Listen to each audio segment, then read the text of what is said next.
وإذ قال الله يا عيسى ابن مريم أأنت قلت للناس اتخذوني وأمي إلهين من دون الله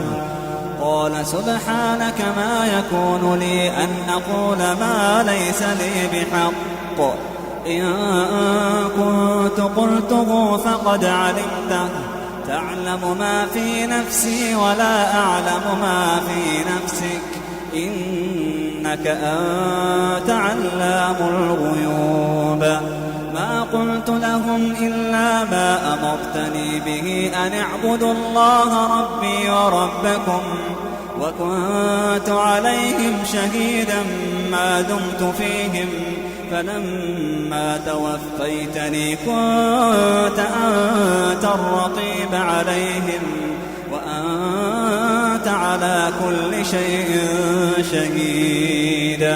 إن تعذبهم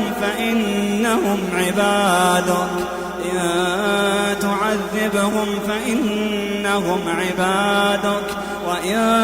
تغفر لهم فإنك أنت العزيز الحكيم قال الله هذا يوم ينفع الصادقين صدقهم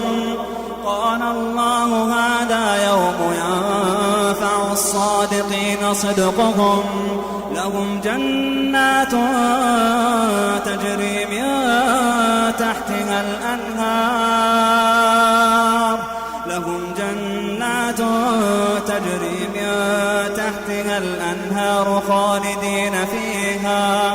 خالدين فيها أبدا رضي الله عنهم ورضوا عنه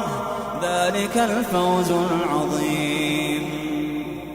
لله ملك السماوات والأرض وما فيهن